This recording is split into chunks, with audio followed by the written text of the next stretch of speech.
Selamat pagi guys. Mana sih? Selamat pagi, masih pagi. Masih pagi. Aku mau nanya ke Rangga.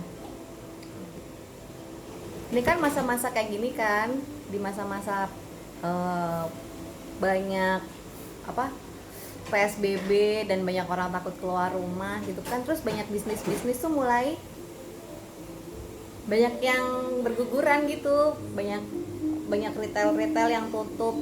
Aku kemarin baca Zara gitu tutup berapa toko ya, 16 toko apa kalau nggak salah ya.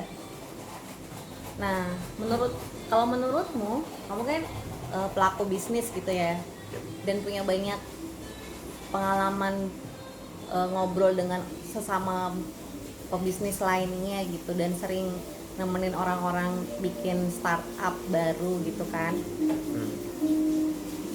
Menurutmu cara beradaptasi di saat-saat kayak gitu gimana? Ini konteksnya berarti perusahaan ya? Iya ya, bisnis ya. Bisnis ya. Sebenarnya gini dulu, mesti dilihat ukuran dari bisnisnya dulu atau perusahaan. Perusahaan Jadi itu tergantung skala. karena perusahaan bener itu juga ya. semakin besar jumlah karyawannya, jumlah konsumennya, jumlah mungkin vendornya atau partnernya, itu pasti akan semakin, bukan nggak bisa tapi semakin Makin apa? sulit bergerak, sulit berubah dengan cepat lah. Sulit berubah dengan cepat. Beda, jadi- Oh ya, kalau karena bebannya banyak. Iya, SOP-nya udah terbentuk segala macam. Istilahnya tuh lebih gemuk lah. Kalau perusahaan Oh, kecil iya. mungkin lebih lincah gitu. Makanya tiap perusahaan itu pasti beda-beda nih. Kita mau ngomongin perusahaan yang skala seperti apa gitu. Kalau perusahaan yang lebih kecil itu mungkin pasti lebih gampang lah. Misalnya karyawannya masih 10 orang atau mungkin di bawah itu.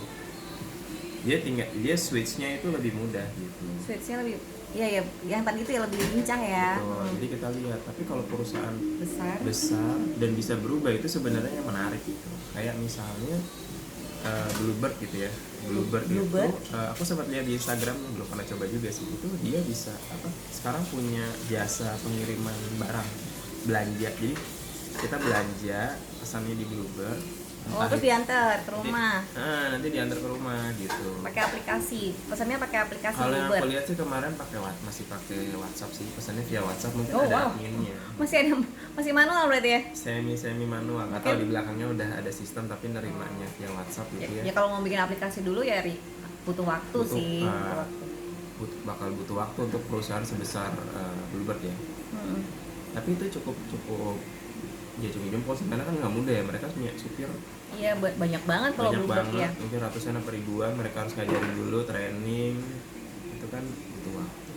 Ada juga aku sempat lihat Nivea itu mereka bikin hand sanitizer, jadi pabrik. Nivea? Di luar negeri aku sempat lihat. Oh, yang Nivea luar negeri. Entah gitu mereka itu kan nggak bisa cepet ya, maksudnya pabriknya udah kebentuk sistemnya untuk memproduksi satu barang aja, terus bisa di switch jadi produksi hand sanitizer itu kan. Iya. Ada temanku tuh dia kan orang event nih kan. Akhirnya dia beradaptasi dengan membuat event-event online. Iya, itu salah satu yang aku lihat juga. Jadi kalau untuk perusahaan lebih kecil sebenarnya kesempatannya jadi lebih banyak sih. Ya, event online. Oh iya, bener, tadi itu ya lebih lincah untuk bergerak gitu ya. Lebih lincah gitu. Walaupun kekurangannya mungkin cash flow. Kalau perusahaan lebih kecil, bener juga, cash flow. cash reserve-nya, dana daruratnya, tabungannya mungkin nggak sebanyak perusahaan besar. Jadi mereka harus lebih cepat loh. Mungkin tabungannya cuma 2 atau 3 bulan ke depan nih kalau nggak bergerak dengan cepat. Nggak bisa lanjut. Tapi kalau perusahaan besar, mereka lama tapi tabungannya masih setahun 2 tahun lagi, dan mereka bisa aja pinjam, lebih mudah untuk pinjam uang ke bank ya. Tapi kalau yang itu tuh sekarang gimana ya? Maksudnya dari sisi bank sendiri di masa-masa kayak gini tuh, mereka masih ketat nggak sih nagih-nagih kredit bisnis atau kredit usaha gitu? Masih pinjaman atau ngasih pinjaman masih mau nggak? ngasih pinjaman masih mau, tapi aku dengar agak lebih sulit sih. Karena mungkin bank itu kan dia harus ngejagain rasio NPL, non performing loan, artinya non performing loan. Non performing loan itu artinya tagihan macet lah intinya. Jadi Oh, ada iya, rasionya. Nah, beresiko sih ya, di masa resikonya seperti tinggi ini ya. mungkin mereka khawatir nanti pinjaman gua ketagihnya bakal lancar nggak? Iya benar-benar. Tapi ya, Resikonya gede. Nah, tapi di satu sisi mereka juga, dan kayaknya pemerintah nge-push mereka untuk ngasih pinjaman sebanyak-banyaknya karena kan ngebantuin perekonomian. Paham sih. Paham, kekhawatiran itu bisa dipahami. Nah, Nah, balik terus? ke ide-ide, sebenarnya kalau ide-ide sih banyak banget ya. Ide-ide untuk beradaptasi di situasi kayak gini ya. Banyak banget gitu. Ide-ide Kan. bisnis. Karena kan kalau mereka yang berjiwa entrepreneur ya, maksudnya yang doyan ide dan Doyan ngide, doyan punya ide. ya, kalau nggak punya ide minimal menemukan celah buat jualan Iya, sekarang iya, ini lagi iya. banyak gitu. Itu aku banget sih. Loh, Lagi banyak banget gitu. kayak tadi malam tuh ngobrol sama Ica kan aku kan. Iya, jadi bisnisnya Ica kan juga awal-awal orang-orang sibuk takut keluar rumah itu. Makanan ya. Iya, dia kan punya ayam goreng gitu kan. Ayam goreng terus ada beberapa makanan lainnya gitu. Justru pendapatan mereka sekarang, pemasukan mereka lebih banyak, cash flow-nya lebih banyak di produk yang sama sekali nggak mereka duga gitu, bahwa itu bisa di push di saat-saat kayak gini. Dan mereka tuh jadi penjualan mereka tuh 50% kan, langsung drop banget 50-50% gitu. Terus padahal mereka ada kredit juga di bank gitu kan.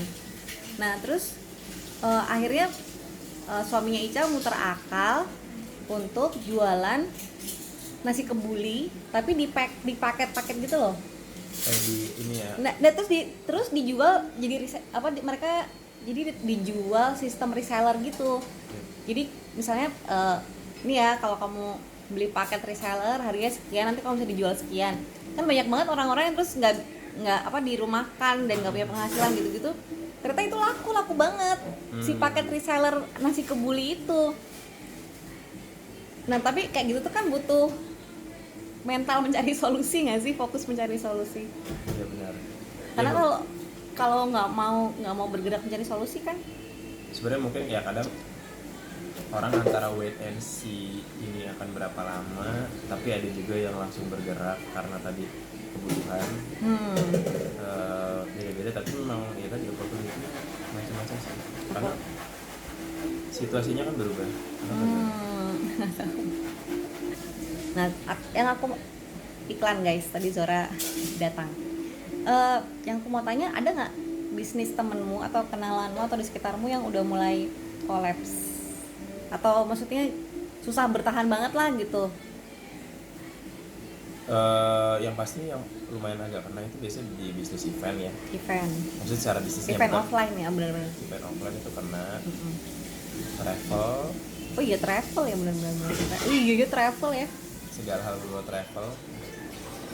Aku juga ada klien juga di travel, belum bayar dan belum tahu bisa bayar kapan. Salah satu. Iya. Tapi kalau bisnismu sendiri kabarnya gimana? Nah, Menarik nih. yang mana?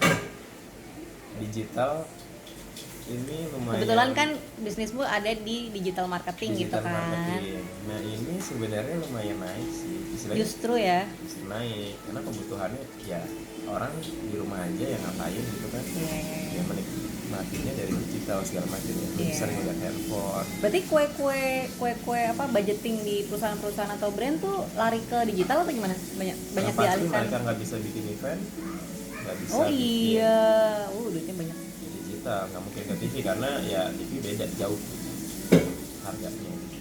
Iya sih. On ground tuh ya nggak harus yang event gede ya, tapi kecil-kecil yang biasanya mereka mungkin sampling ke pasar nggak bisa, mereka bikin acara atau roadshow nggak bisa. Ya duitnya sebenarnya duitnya malah jadi utuh gitu ya. Duit yang tadinya mau dibikin event macam-macam gitu kan. Ya walaupun tergantung perusahaannya, mereka berani spending nggak atau emang agak ngerem. Iya sih. Mungkin deg-degan juga. Iya. Tapi ada nggak yang bener ada cerita di teman-temanmu yang kemudian gimana mereka mengolah solusi di saat seperti ini yang seru gitu, maksudnya cerita yang seru gitu. Kalau yang seru tuh kemarin dari Morfana sih. Oh, Morfana itu lucu Ya, banget, Tiara, lucu banget Morfana. Tiara sama Aldi ya. Jadi cerita kan Tiara, mereka itu kan sebenarnya udah jualan dari setahun lalu ya. Mereka jualan barang-barang apa sih? Instagramnya Tas aku lupa. Morfana ya, tas, bikin tas atau pouch gitu kan dengan kain-kain yang apa, desainnya di print gitu. Nah, setahun kemarin ya mereka karena baru mulai jadi agak ya, pergerakannya agak lambat, jualannya agak lambat, itu masih mencari bentuk juga. Iya, nyari pola gitu-gitu. Nah, kemarin itu sebenarnya pas sebelum pandemi ini mereka tuh emang ya udah mulai rilis versi baru, season baru lah. Tiba-tiba kondisinya kayak gini, terus mereka coba Tetap jalan gitu ya. nah mereka awalnya mereka ngeliat nih, ini kok orang-orang pada jualan masker ya, padahal kan banyak yang butuh gitu kan. Akhirnya udahlah mereka rencananya pengen bikin tapi mau dikasih aja gitu. Oh, wow, Disumbangin. oh awalnya disumbangin. Aduh, Awalnya padahal begitu. terlalu lucu untuk disumbangkan loh. Kok gitu ya aku? Pas nah ini sama komennya gitu, jadi pas Oh, bikin iya. sih ya Ternyata sama posting gitu kan, komentarnya. review mau bikin ini, orang-orang malah pada ngapain gratis, gue mau beli deh gitu. Itu terlalu lucu untuk digratiskan. Iya juga. Aku gak rela gitu. Akhirnya- Padahal bukan aku yang jualan. Akhirnya ya udah deh mereka bikin Jualan. deh, mereka bikin jual, itu laku, orang lihat, dan ya ada satu yang posting, teman-temannya lihat dan itu jadi laku, dan itu malah ngangkat produk-produk yang Dan itu tuh aku tuh lihatnya juga mereka tuh melaunching produk baru itu ketika orang-orang mulai berhemat gitu. Maksudnya mulai banyak rasa khawatir dan udah ini sampai kapan nih, sampai ya udah deh kita berhemat dulu deh, nggak banyak, jangan-jangan ini sampai akhir tahun lah bla bla bla bla gitu kan. Itu mereka justru berani launching itu ketika, dan ternyata laku, kayaknya laku deh. laku dan ngangkat produk yang lain Oh, dan ya menemukan ampun. customer baru yang sebelumnya nggak tahu gitu. Seru. Ya mereka juga khawatir, itu pas banget mereka kelar foto untuk edisi yang sekarang, terus agak khawatir nih dijual nggak ya gitu. Iya, Sekarang iya. situasinya gini. Aku juga lihat di banyak produk-produk kecantikan gitu ya, yang lokal-lokal ya, mereka juga kemudian kayak beradaptasi dengan bikin hand sanitizer, jualan hand sanitizer, terus jualan masker gitu-gitu, jual apa, banyak brand-brand clothing gitu yang aku kan suka beli clothing tertentu yang aku suka gitu. Yap. Dan clothing lokal biasanya yang murah-murah loh, ini harus disebut banget ya. Tapi itu tuh kemudian mereka kayak beradaptasi dengan bikin masker, terus habis itu macam-macam gitu. Jadi kayak menyesuaikan dengan permintaan pasar gitu. Yap. Berarti mental, berarti itu sebenarnya jadi lincah itu sangat perlu ya, sangat penting sekali jadi lincah. Iya, untuk melihat Lincah peluang, bergerak, beradaptasi. Lihat peluang sih mungkin buat sebagian orang ya, kalau emang jiwanya udah pengusaha entrepreneur sih pasti dia selalu lah. Ada yang jiwanya bukan entrepreneur tuh ada ya? Ada mungkin yang ya udah gitu. Kalau entrepreneur maksud aku dia Jiwanya konsumtif, jiwanya konsumtif. maksudnya di masa normal pun dia selalu melihat peluang. Celah untuk untuk bisa dijual apa gitu Nah, ya. celah itu kan sebenarnya dari krisis kecil gitu. Celah adalah sebuah krisis kecil yang menarik nih. Jadi Celah kayak adalah sebuah mungkin krisis orang nggak kecil. ngelihat masalah gitu, misalnya yang misalnya mau contoh aja apa ya, Gojek lah yang gampang gitu. Ya orang nggak ngelihat, atau mungkin orang ngelihat tapi nggak tahu kenapa. Jadi orang ngelihat, oh Gojek itu kok susah nyarinya atau harganya mahal segala macam. Oh. Ya orang mungkin ngelihatnya itu ya udah itu emang udah biasa gitu. Tapi kan mungkin buat foundernya Iya. akan ngeliat, oh itu krisis di skala itu gitu. Oh, ini menarik, iya benar juga ya. Nah, Celah itu adalah sebuah krisis. krisis kecil yang nggak semua orang lihat gitu. Ya, Yang begitu buat orang seperti itu yang terbiasa dan terlatih untuk melihat krisis. krisis Kalau sebuah di melihat bisnis celah. tuh istilahnya pain point lah, titik yang Pain point. bikin orang Pinpoint ya. frustasi, bikin orang kesel gitu, dan bisa disolusikan. Nah, itu Seru. di situasi sekarang tuh kayak wah banyak banget gitu. Iya, seru banget. Seru banget. Begitu ya, mental beradaptasi, pintar melihat celah, dan apa ya tadi? Ya begitu pokoknya. Sama satu lagi sebenarnya yang Apa tuh? penting. dana darurat. Oh wow. Ada mungkin orang-orang yang dia bisa melihat salah, dia udah tahu mau ngapain. Nggak punya modal tapi. Nah, modal maksudnya, dan karena kadang mereka terlalu panik gitu. Makanya kalau di bisnis tuh ada istilahnya kayak kalau urusan Anyway ini 2 menit lagi ya oke, maksimal. sedikit lagi. Oke. Ada cash reserve, ada dana. Jadi ya mereka bisa punya waktu lah untuk switch, untuk karena kan gimana pun ide baru tetap harus dicoba dan butuh waktu lah. Entah sebulan atau 2 bulan atau berapa lama. Nah, Iya, butuh digodok juga, butuh lihat pasar juga. jadi ya perusahaan yang ketika atau bisnis ketika bagus mereka nabung dengan benar, ya di masa kayak gini. Kamu membanggakan dirimu sendiri ya? Enggak juga, itu emang ya aku merasa beruntung karena punya, tapi beberapa perusahaan yang survive ya itu juga salah satunya. Karena punya dana darurat. Mental berusaha, bener juga. Mental berusaha, mental berjuang, mental beradaptasi, pintar melihat celah, pintar dan fokus kepada mencari solusi. Sampai jumpa di obrolan berikutnya.